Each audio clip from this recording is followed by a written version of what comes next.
Bom, agora a última parte da aula é uma revisão, né? Basicamente a ideia aqui é retomar algumas das principais conclusões das partes iniciais e ter um fechamento geral a respeito dos pontos que foram examinados. Bom, em primeiro lugar, em relação às licitações com financiamento externo, hoje o que nós temos? Nós temos regras mais claras na Lei 14.133 em comparação com o que havia na Lei 8.666. A lei nova de licitações estabelece 5 requisitos bastante bem colocados na legislação que devem ser observados para a aplicação das normas de um organismo internacional. Esses requisitos estão devidamente colocados ali na lei e de uma forma muito mais analítica em comparação com o que havia na Lei 8.666. E um outro ponto também de novidade na Lei 14.133 diz respeito à questão da penalidade pelo organismo financiador.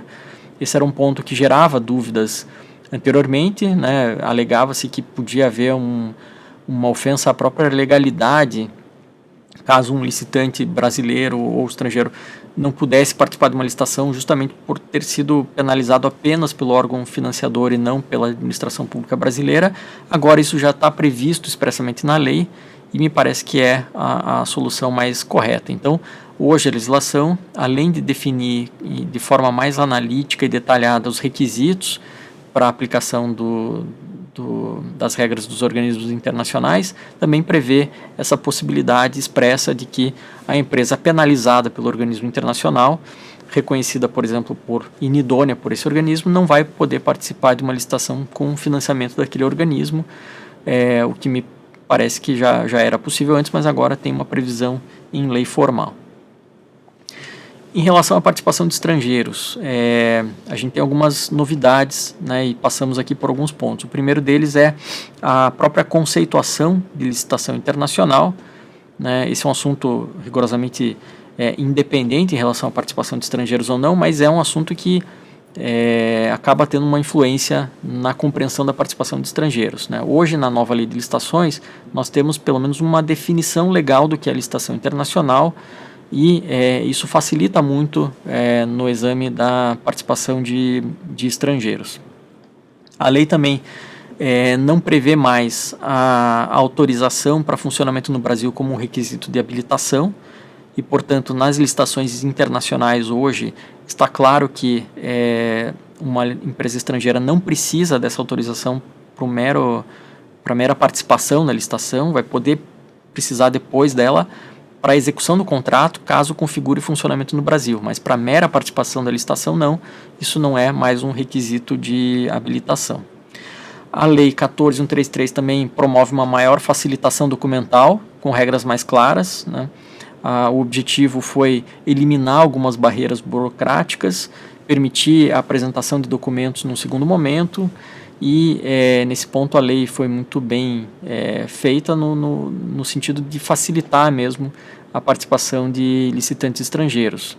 Não é, obviamente, uma predileção deles em relação aos licitantes nacionais, mas apenas o reconhecimento de que, com maior concorrência, em tese, a administração pública brasileira vai poder atingir propostas mais vantajosas, vai poder obter propostas mais vantajosas. Em tese, quanto maior a concorrência, maior a disputa e maior a vantagem que a administração pública vai ter. E essa abertura a licitantes estrangeiros tem essa importância. Portanto, essa facilitação documental é um aspecto positivo. A lei nova não tem regras sobre representação no Brasil de licitantes estrangeiros, mas eu entendo que aqui não há grandes modificações, porque apesar dessa omissão da lei, essa representação vai ter que existir, não tem jeito de não acontecer.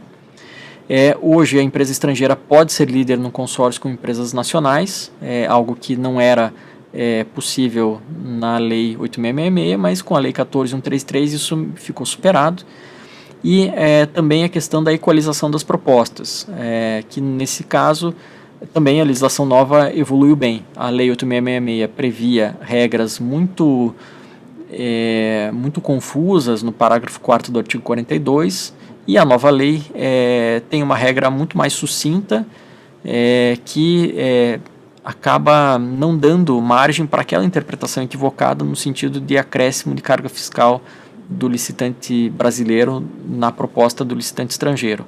Hoje me parece claro que o que importa é que a administração pública verifique os encargos finais que ela vai ter na contratação de um e outro e possa comparar realmente o preço final, aquele custo final que ela vai ter. Pouco importa se a carga tributária é maior de um ou de outro, o que importa é o valor final, qual é a despesa final que a administração pública vai ter. E por fim, o terceiro bloco de assuntos aqui diz respeito ao acordo de compras governamentais da OMC, né, que é o DPA. Esse acordo ele é um acordo firmado por diversos países e o Brasil busca a sua adesão a esse acordo. Ainda que o Brasil não faça essa adesão, desista desse procedimento, ou enfim, não queira, ou ainda que as negociações não avancem, o fato é que a legislação brasileira já está praticamente toda harmonizada com o acordo, né? Tirando um ou outro aspecto muito específico, eu diria que a legislação brasileira é aberta à participação de estrangeiros, atende todos aqueles requisitos básicos do acordo de compras governamentais do OMC, principalmente voltados ao tratamento isonômico, à abertura do mercado de forma equânime, e também aos procedimentos de controle do tipo judicial, como o acordo estabelece. Então, os pontos básicos mais relevantes do acordo já são cumpridos pelo Brasil, não há nenhuma dificuldade em relação a isso. Essa harmonização, portanto, tende a ser pouco significativa caso aconteça a adesão do Brasil ao acordo. Se acontecer, poucos pontos vão ser alterados. E em relação ao acordo, né, é sempre importante destacar que há regras de transição e que há algumas modificações pontuais em termos de divulgação, em termos de acionar o próprio OMC para a resolução de algumas controvérsias, mas na prática isso jamais vai significar a reformulação da legislação brasileira. Não significa que vai deixar de haver a concorrência, o pregão, a contratação integrada, não é nada disso. O que acontece é que esses procedimentos todos vão continuar existindo, né, porque eles são compatíveis com as regras gerais da OMC e apenas algumas adaptações pontuais que precisariam ser feitas. Eu acho que com isso nós encerramos a aula. Acredito que a gente tenha passado pelos 3 pontos principais relacionados a licitações internacionais, que são o financiamento internacional, a participação de estrangeiros e a possibilidade de uma alteração aí na legislação brasileira por conta do acordo da OMC.